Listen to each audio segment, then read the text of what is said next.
Breaking చూస్తున్నాం. గద్దర్ సినీ అవార్డులపై deputy CM బట్టి విక్రమార్క కీలక ప్రకటన చేశారు. ఆదివారం హైదరాబాద్లోని ఎల్బీ స్టేడియంలో నిర్వహించిన భక్త రామదాసు జయంతి వేడుకలకు బట్టి విక్రమార్క హాజరయ్యారు. ఈ సందర్భంగా మాట్లాడుతూ కళలను ప్రజాప్రభుత్వం ప్రోత్సహిస్తుందని అన్నారు. దశాబ్ద కాలంగా గత ప్రభుత్వం కళాకారులకు నంది అవార్డులు ఇవ్వలేదని గుర్తు చేశారు. ఇక ప్రజాప్రభుత్వం రాగానే సినిమా కళాకారులను ప్రోత్సహించాలని నిర్ణయం తీసుకున్నామని తెలిపారు. ఈ క్రమంలోనే నంది అవార్డులకు గద్దర్ పేరు పెట్టామని, అవార్డులను ఉగాది పండుగ నుంచి ఇవ్వబోతున్నట్లు బట్టి విక్రమార్క స్పష్టం చేశారు.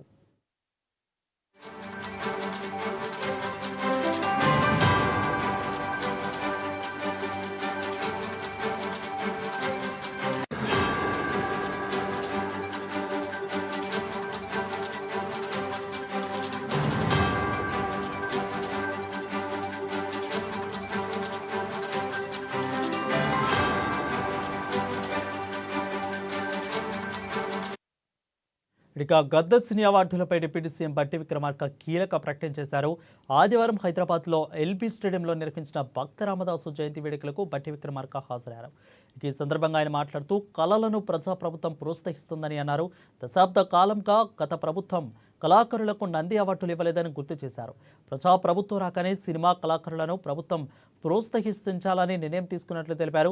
ఈ క్రమంలోనే నంది అవార్డులకు గద్దర్ పేరు పెట్టామని, ఈ అవార్డులో ఉగాది పండుగ నుంచి ఇవ్వబోతున్నట్లు స్పష్టం చేశారు.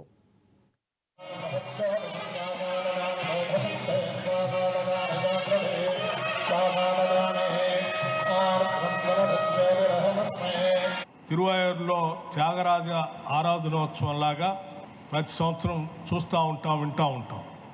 అట్లాగే మన తెలంగాణ రాష్ట్రానికి కూడా ఉన్నటువంటి ప్రముఖ వాగ్గేయకారుడు భక్త రామదాస్ గారి వారి జయంతిని పురస్కరించుకొని రాష్ట్ర వ్యాప్తంగా ఉన్నటువంటి సంగీత కళాకారులందరినీ కూడా పిలిచి పెద్ద ఎత్తున ఉదయం నుంచి సాయంత్రం వరకు ఈ ఆరాధన ఉత్సవ కార్యక్రమాలని జరపాలని రాష్ట్ర ప్రభుత్వ ఆలోచన మేరకు సంగీత నాటక అకాడమీ చైర్మన్ గారు అలేఖ్య గారు ఈ కార్యక్రమాన్ని బాధ్యతగా తీసుకొని నిర్వహిస్తున్నందుకు రాష్ట్ర ప్రభుత్వం తరఫున వారిని నేను ప్రత్యేకంగా అభినందిస్తూ ఉన్నాను. అట్లాగే ఈ కార్యక్రమంలో ఈరోజు అనేక మంది విద్వాంసులు ఒకప్పుడు ఆనాటి ఉమ్మడి ప్రభుత్వానికి మౌఖికంగా ప్రచారం చేసుకుంటూ ముందు తరాలకు అందించేటువంటి ఒక బృహత్తర కార్యక్రమం కూడా ఇందులో ఒక భాగమే.